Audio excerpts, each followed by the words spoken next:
the idea that stillness is an illusion and never happens came to me.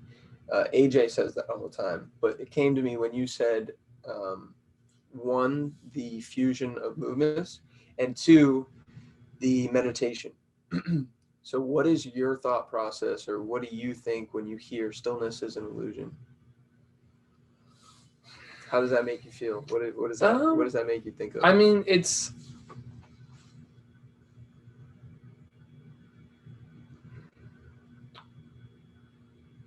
a word like stillness, especially nowadays when like meditation is becoming more popular. It's like these words hold value, and that value is scaled differently on the individual. You know what I mean? Because it's like if someone hears stillness, their mind's probably going to go to a certain idea or concept that they attach to the word stillness, and that could be totally different. Although it's the same word, it has the same dictionary definition, but to everyone it holds a different value. Yeah.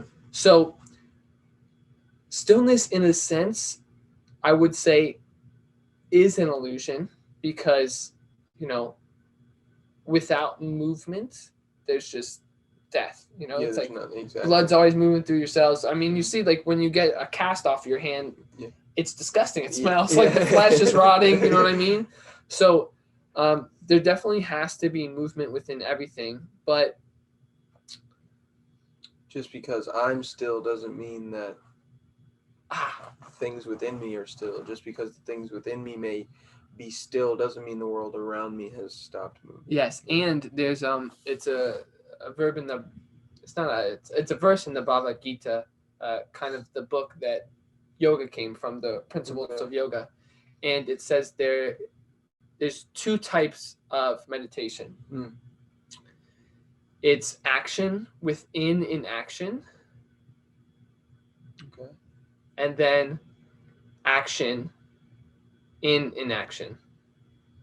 So what that means is like I could be sitting still in meditation, but my mind's racing.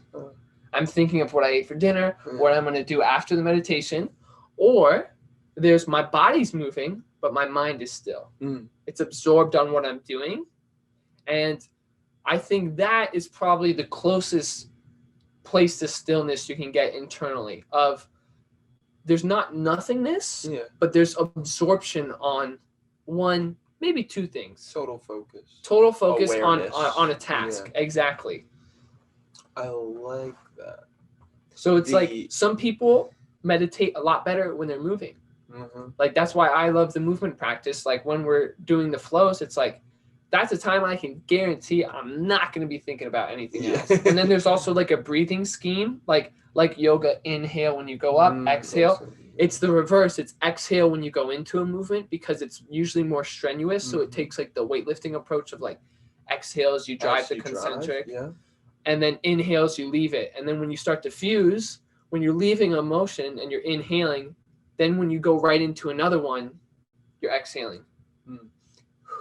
And then you can keep that flow. And then whenever I incorporate my breath into that, it's like I know I'm not going to be thinking about anything else. I'm going to be absorbed on performing these technical details and timing my breath perfectly. So those are like the one or two things. And I know my body's moving, but my mind's still in that moment.